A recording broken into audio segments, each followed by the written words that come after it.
I had trouble setting up Docker Desktop on one of my computers when I was testing DeepSeek R1 local version. When I installed it, it said Docker Desktop stopped. And I had to do tons and tons and tons of research to figure out what was wrong and how to fix it. And I decided to condense all the things I learned into one video so you can see all the things that you need to have set up on your computer in order to run Docker Desktop. Because the videos I watched and Reddit threads that I read were kind of junk. This is my look of disapproval. The first thing you need to check is the version of Windows you have. And you can do that by pressing Windows button R on your keyboard, and it gives you this run box. And in here, just type in the command winver, that's W-I-N-V-E-R, and press enter. Then you'll have this thingy, what's it? I have Windows 10, 22H2, but that's not the part we're looking at. We're looking at the OS build. And I have 19045. According to the Docker website, you need build 19044 or later. I think this requirement is for running Windows Subsystem for Linux, aka WSL2. Yeah, that's right. Jensen Huang mentioned it in his latest keynote. If we could figure out a way to make Windows PC a world-class AI PC, it would be completely awesome. And it turns out the answer is Windows.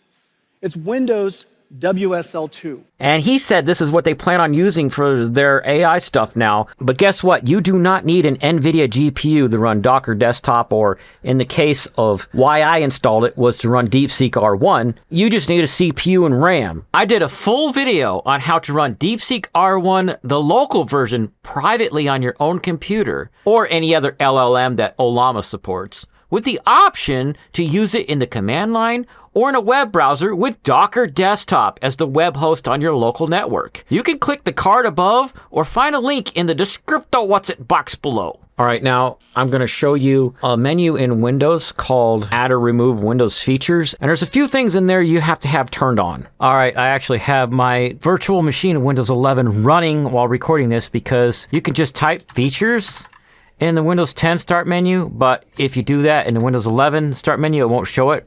You have to, well, it's doing it now because it's got like a search history, but it's best if you put Windows features, and this works in Windows 10 as well. When you see turn Windows features on or off, open that up, and this is the menu that you're going to see. And I'm just going to show you on the screen what all the stuff you need. .NET 3.5.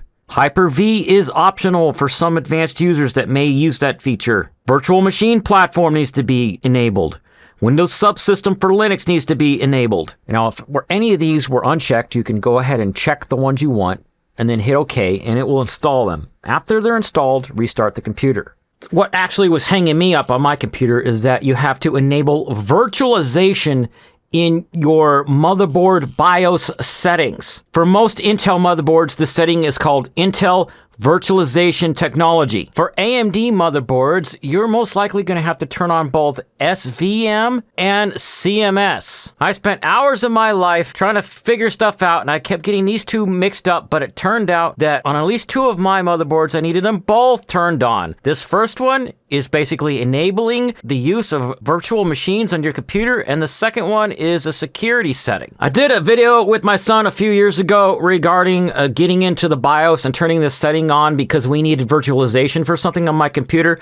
You can click the card up here if you want to see that video. In some rare cases, you will need to update Docker Desktop because the version you download from the website is like a main version, and incremental updates are done within the application itself. Only a couple people online reported that they had to do this. There's like this reddish orange text on the bottom right hand corner of Docker Desktop that tells you there's an update available. When you click on that, it'll take you to another menu, and you're going to have to download the update from there and apply it from that same menu. After doing that, there's an option in Docker Desktop to reload itself. But that's it. Those are all the ways that I saw in videos and on Reddit and other places and talking to chatbots about fixing the problem with Docker Desktop saying Docker Desktop stopped. If you like this video, then please drop me a like and a comment for the algorithm. And if you want to see some videos about AI stuff, subscribe. And thanks for watching. Bye.